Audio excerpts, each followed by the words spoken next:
It started with one simple question. A Filipino student studying at Yale University raised her hand in a crowded lecture hall and asked, "Will there ever be a class in Tagalog here?"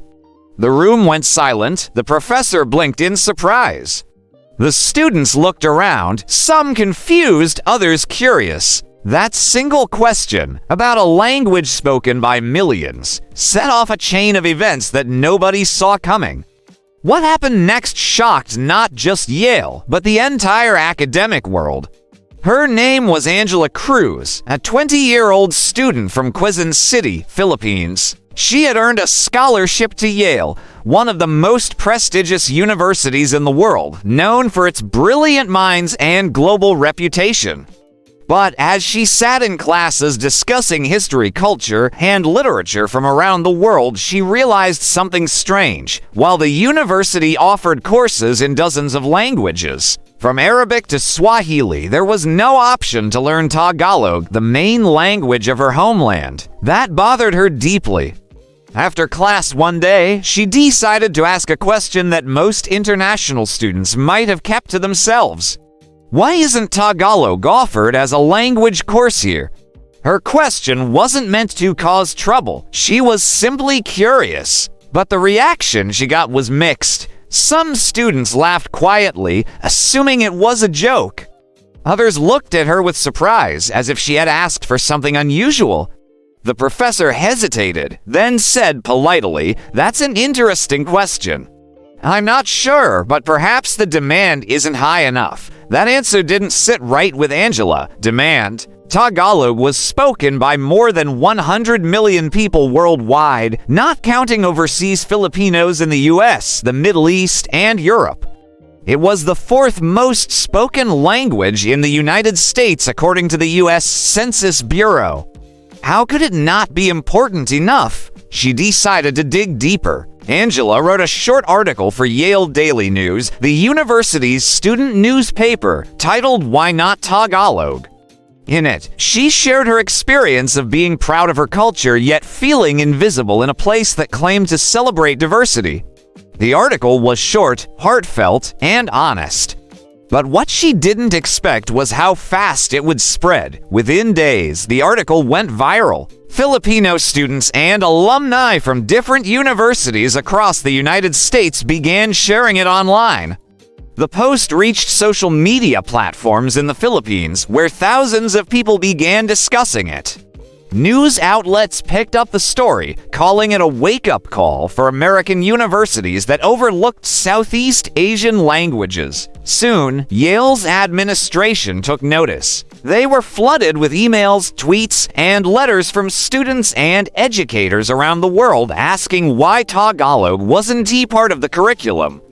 Yale's spokesperson issued a short statement saying the university values linguistic diversity and was considering ways to expand language offerings in the future. But for many, that wasn't enough. Angela's story had opened a much bigger conversation, one that reached far beyond Yale. Filipinos around the world began to reflect on how often their language and culture were overlooked or undervalued.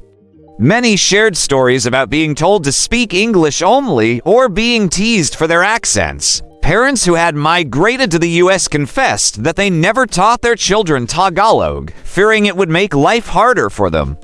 The topic became more emotional than anyone expected. Tagalog was no longer just a language. It became a symbol of pride, identity, and history. Journalists interviewed Angela, and she spoke humbly about her intentions. "I never meant to start anything big," she said. "I just wanted people to see that our language matters too." But her courage had done something powerful. She had given a voice to millions who felt unheard. A few weeks later, something remarkable happened. Filipino organizations at other universities like Harvard, Stanford, and Columbia began writing petitions demanding the inclusion of Tagalog and other Philippine languages in their programs. Within months, Yale announced that it was exploring the possibility of offering Tagalog language instruction under its Southeast Asian Studies program.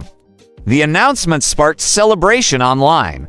Hashtags like hashtag Tagalog at Yale and hashtag proud to be Filipino trended on social media. Filipino-American communities hosted events and discussions about language and heritage. It wasn't just about one class anymore. It was about visibility, respect, and representation. But the story didn't stop there. The wave of support caught the attention of the Philippine government and cultural institutions. The Commission on the Filipino Language reached out to Yale, offering to collaborate and provide materials, teachers, and curriculum support. Philippine embassies in Washington, D.C. and New York also expressed interest in supporting cultural exchanges and educational partnerships. Meanwhile, the student who started it all, Angela, found herself in the global spotlight. News channels in the Philippines interviewed her. International media described her as the student who challenged the Ivy League. But behind all the attention, she remained grounded. "This isn't about me," she told one reporter. "This is about making sure Filipino students everywhere can feel proud of who they are." Her sincerity touched millions. She became a role model for young Filipinos, both in the Philippines and abroad. Teachers began using her story in schools to inspire students to value their own language and culture. Parents who had once stopped speaking Tagalog at home began teaching it again to their children.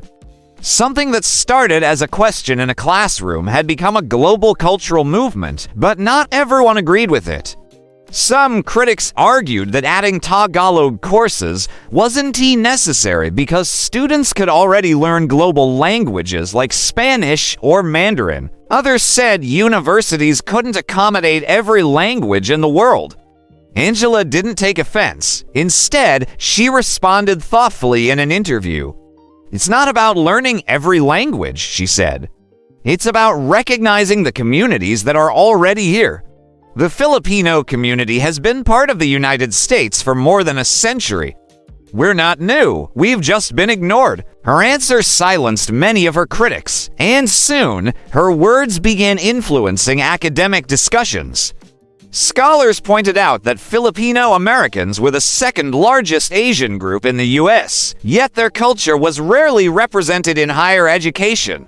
They argued that adding Tagalog wasn't just symbolic, it was long overdue. A year later, Yale officially launched a pilot course in Tagalog, taught by a visiting instructor from the University of the Philippines. The announcement made international headlines.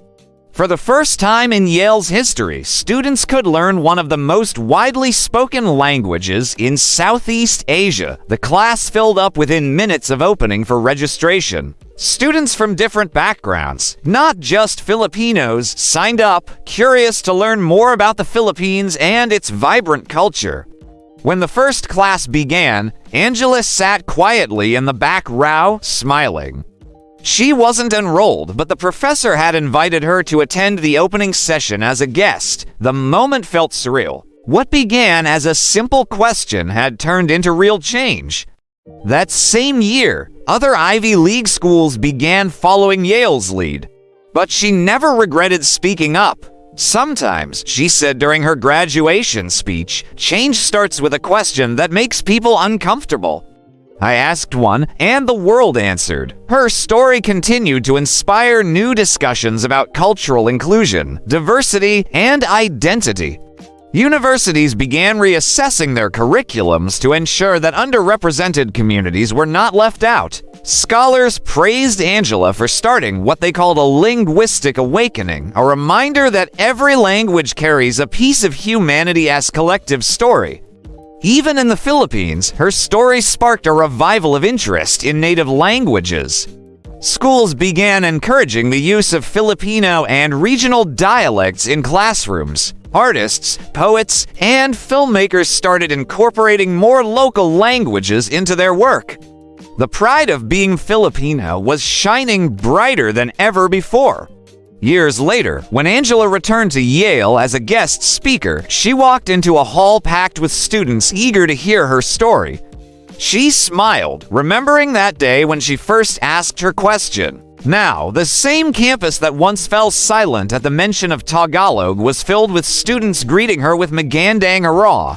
"Good day," she laughed and replied, "Magandang araw din." Her journey became a lesson in courage and identity.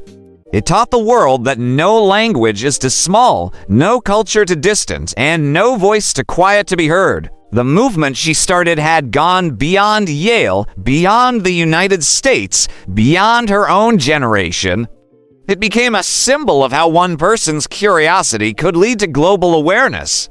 In interviews, Angela often said that she never wanted fame or recognition. She just wanted to belong. But what she ended up doing was helping millions of Filipinos around the world feel like they belong too. Scholars called it the Yale effect, while Filipinos simply called it bayanihan, the spirit of unity that comes alive when one person's courage inspires others to stand together.